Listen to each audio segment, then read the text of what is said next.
អញ្ញាតជំរាបសួរពុកម៉ែបងប្អូនទាំងអស់គ្នាថ្ងៃនេះដែរខ្ញុំនឹងដកស្រង់រឿងពិតមួយនៅក្នុងអំឡុងឆ្នាំ1993ប្រហែលជាបងប្អូននឹងដឹងហើយគឺរឿងពាក់ព័ន្ធនឹងផ្ទះខ្មោចទិញមានស្ត្រីមេម៉ាយម្នាក់ឈ្មោះសំរិទ្ធលួនដែលមានប្តីជាយោធាបានស្លាប់ចោលអ្នកស្រីត្រូវបានទទួលអំណោយការចែកដីធ្លីផ្ដល់ដោយក្រសួងមន្ទីរក្នុងស្រុកបរិបូរខេត្តកំពង់ឆ្នាំងអ្នកស្រីលួនបានសង់ផ្ទះនេះឡើងក្នុងឆ្នាំ1993ក្រោយពេលសាងសង់រួចអ្នកស្រីមិនបានធ្វើពិធីឡើងផ្ទះអ្វីទេព្រោះដូចគ្មានញាតិស្គាល់នៅទីនោះដោយផ្ទះនេះនៅដាច់ឆ្ងាយពីអ្នកភូមិផងដែរអ្នកស្រីមិនហ៊ានដេកផ្ទះនេះនៅពេលយប់គឺអ្នកស្រីមកសម្រាកលេងតែពេលព្រឹកនិងពេលថ្ងៃប៉ុណ្ណោះដោយការសុំក្មេងអ្នកភូមិ2-3នាក់ដើម្បីជាការកំដរ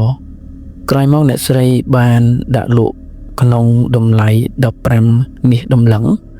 ដោយស្មើប្រមាណជា$1,500សហរដ្ឋអាមេរិកប៉ុណ្ណោះនេះអត្រាប្តូរប្រាក់សម័យនោះដោយមានការនិយាយលេងថា$1,500ថ្លៃណាស់អ្នកណាគេហ៊ានទិញ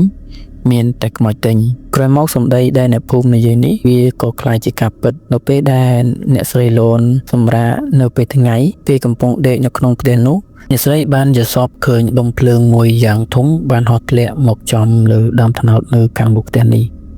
អ្នកស្រីបានសុបិនឃើញលើកទី2មានក្រុមគ្រួសារដង្ខៅមួយក្រុមបានស្លៀកពាក់សម្លៀកបំពាក់នៅសម័យអាណានិគមនិយមបារាំងបានមកសុំទិញផ្ទះនេះក្នុងតម្លៃដែលអ្នកស្រីដាក់លក់15មាសដំឡឹងនេះអ្នកស្រីក៏យល់ព្រមលុះព្រឹកឡើងអ្នកស្រីបានភ្ញាក់ឡើងមិនឃើញមានអ្វីកើតឡើងសោះក៏ធ្វើការធម្មតាដោយនឹកឃើញថាវាគ្រាន់តែជារឿងសុបិនតែប៉ុណ្ណោះនៅលើកទី3អ្នកស្រីបានសុបិនឃើញក្រុមគ្រួសារដង្ខៅនោះម្ដងទៀតហើយដង្ខៅនោះបានស្រែកកំហកថាយើងបានទិញផ្ទះនេះហើយហេតុអ្វីឯងមិនចេញគាត់បានប្រកែកថាគាត់មិនឃើញមាសនោះទេដង្ខៅនោះបានប្រាប់ថាយើងបានចងវាទុកនៅខាងក្រោមជើងក្រែអ្នកស្រីលូនក៏បានភ្ញាក់ពីដំណេកក៏ឃើញកញ្ចប់មាសនោះពិតមែនតែអ្នកស្រីនៅតែពិបាកសម្រេចចិត្តចាកចេញពីព្រោះការទិញដូរត្រូវតែមានលិខិតស្នាមបញ្ជាក់ត្រឹមត្រូវអ្នកស្រីបានដេកនៅក្នុងផ្ទះនោះធម្មតាដេកតាមទម្លាប់ដេកលេងពេលថ្ងៃហើយអ្នកស្រីបានលងលក់ដល់ម៉ោង6ល្ងាចអ្វីដែលភ្ញាក់ផ្អើលនោះអ្នកស្រីបានភ្ញាក់នឹងខ្លួននៅលើវាលស្រែក្បែរផ្ទះនេះ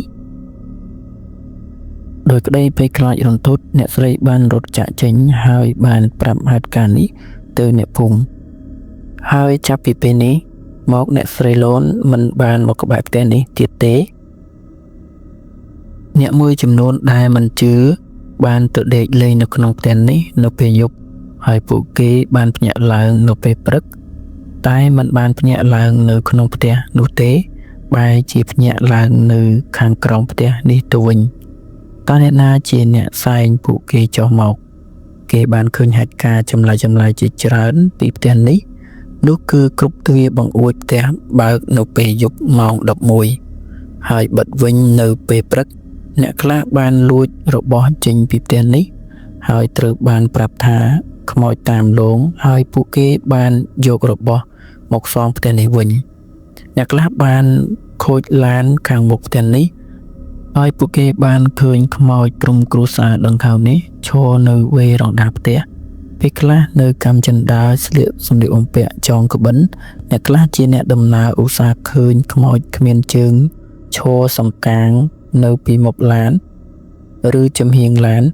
អ្នកដំណើរប្រមាណជាង30នាក់ហើយត្រូវបានចុះកាសែតថាស្លាប់ដោយគ្រោះថ្នាក់ចរាចរណ៍នៅខាងមុខផ្ទះនេះអ្នកស្រុកនៅតំបន់នេះតែងតែប្រាប់អ្នកដំណើរតាមផ្លូវត្រូវចុចស៊ីផ្លេម៉ូតូឡានចោលនៅពេលដែលមកដល់មុខផ្ទះនេះដើម្បីបញ្ជាគ្រោះថ្នាក់ដោយខ្មោចលងដោយភាពល្បីល្បាញត្រូវបានអ្នកនិពន្ធប្រឡោមលោកដ៏ល្បីគឺអ្នកស្រីម៉ៅសំណាង យកមកសរសេរក្នុងឆ្នាំ1998ហើយត្រូវបានយកមកផលិតជាខ្សែភាពយន្តខ្នាតធំក្នុងឆ្នាំ2005ដែលបានដាក់ឈ្មោះថាផ្ទះខ្មោចទិញដែលមានភាពល្បីល្បាញមកដល់ពេលបច្ចុប្បន្ននេះ